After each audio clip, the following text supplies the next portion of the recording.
Yo, wow. Welcome back. What's up? What's going on, everybody? What is going on? Yo, so many delightful games to talk about, but we're only going to talk about one right now. I'm going to be talking about this one for a minute. I'm going to talk about Forza Motorsport. Yes, it is looking awesome. I know y'all saw that video. I know you did. Don't worry about it. It's playing in the background right now. You can see it. You see how good it looks. That's right. Forza Motorsport looking great. I'm so excited. You're watching this. They probably already did their deep dive video, so I'm going to be talking about that after I watch it. Because I believe the day of me recording this is the day that they're doing their deep dive. And I'm just totally hyped about it. I mean, I don't know how you all feel, but looking at the footage there's a lot of changes to the game. Definitely a lot of UI changes, a lot of customizing the vehicle changes. The menus are a lot of changes. The actual look of the game has some very big changes. We're all accustomed to Forza Motorsport 7, and now we have Horizon with the graphical updates. So, just looking at that, we already know that Motorsport had to be something amazing. And so let me say this. So, Horizon is a humongous open world map. And so we do have things like DLSS and FSR to help us get um, higher frame rates as well as still keeping good quality. So that's the first thing to, aside from having FSR and DLSS, the look and feel is great with Horizon. Difference is Horizon being an open world, humongous map. We're going to be in closed maps when we're playing Motorsport. So we're going to see better, I would only assume, better frame rates because they don't have to render a on the fly as you're continuing to run through this large map, as you're traversing the large map of Horizon 5. So there we should definitely. I mean, the game looks amazing. Motorsport looks truly amazing.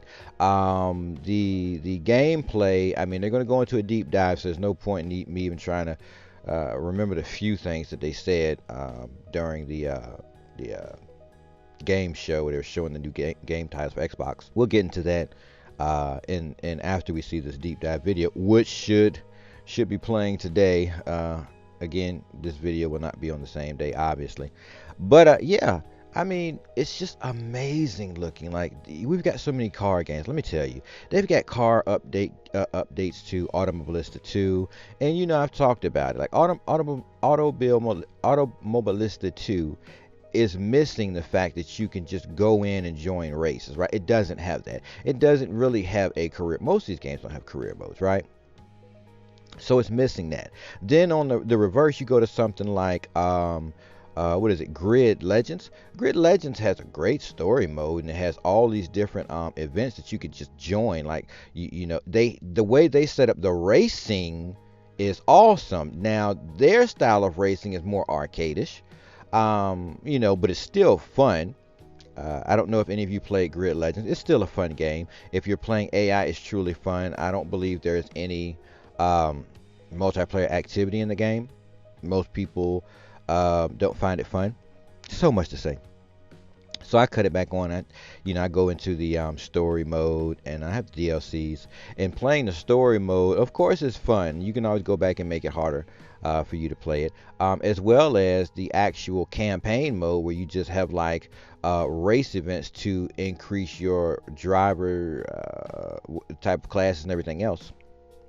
And of course, you get prize money so you can buy cars and upgrade cars and everything else. We all know that's some of the coolest parts of race car games. Now, we have that, but that misses the par because of the style of racing it is. It's not really authentic. You don't have real maps. You have a few actual circuit maps, but a lot of this is fictional in that game, so that's why it's a turn off to a lot of people. Again, Automobilista 2, as great as the game looks, feels, and plays, it's just missing the campaign. It's missing missing some form of story. It's missing the jump in and join quick events. It has multiplayer, but you have to set up an event, and then it's that event that you just keep running over and over until you swap up and create a new event. That's just, they're hooking the game up, making it great, but they fail at the part where we talk about campaign story modes and things to do when you get in the game. It should be easy and accessible for you to cut on the game and then just, again, just like Grid Legends, find something to do and go race and have the races, series of events and everything else transpiring. Okay, you have what's this other one? ACC, Assetto Corsa Competition.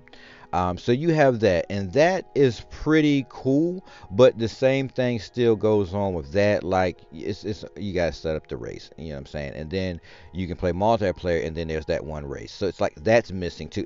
It's a sim game, and so it's really sim. Like it's really sim. Like it's overcomplicated. And I think you have a market for sim, but I don't think the market for sim is too huge.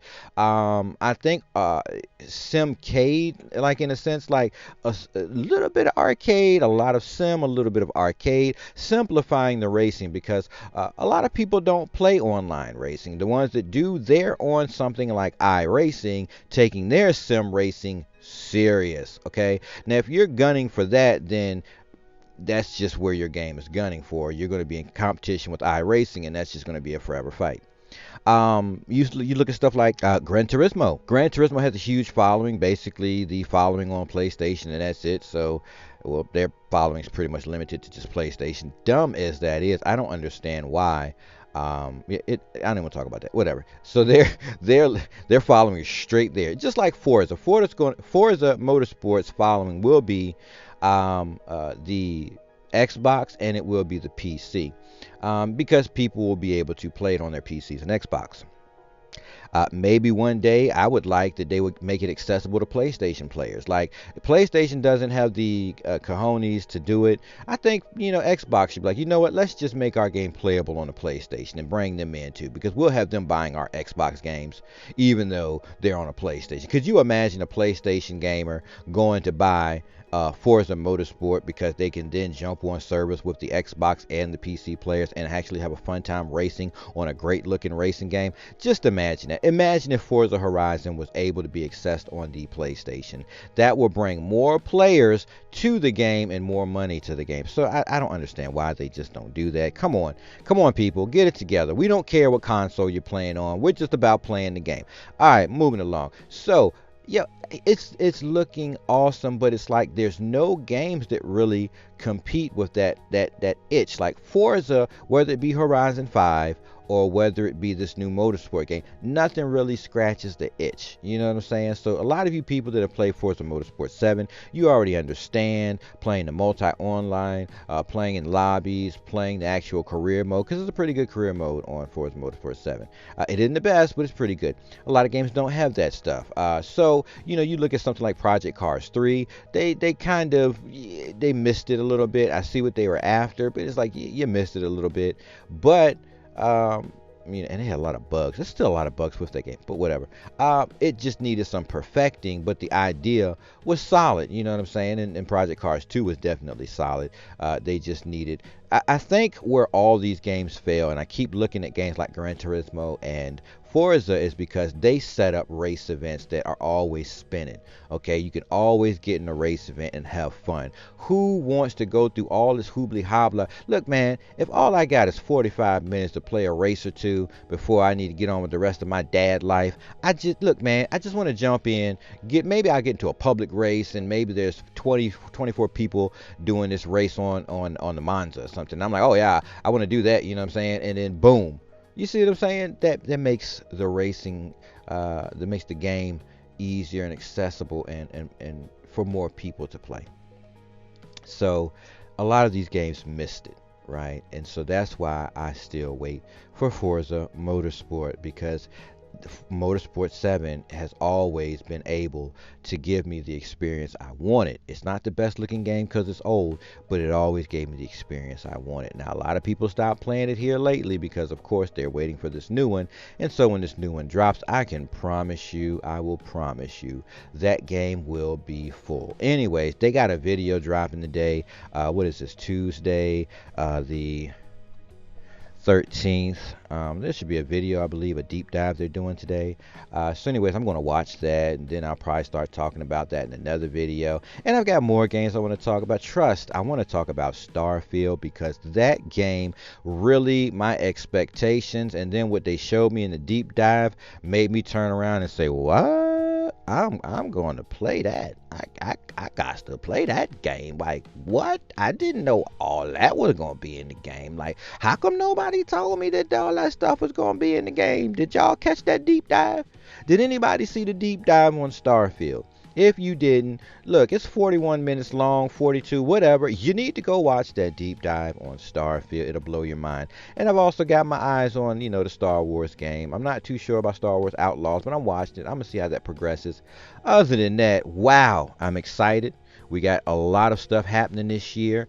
Yes, I'm waiting for GTA 6. We're going to see that next year. But I'm hyped up for a lot of the things that we're seeing this year. And look, wow, I'm hyped up. I'm going to catch y'all in the next episode. Other than that, you got any comments, thoughts, ideas, or stuff you want to share? Get in that comment section. Let me know what's going on. I'll catch you in the next one.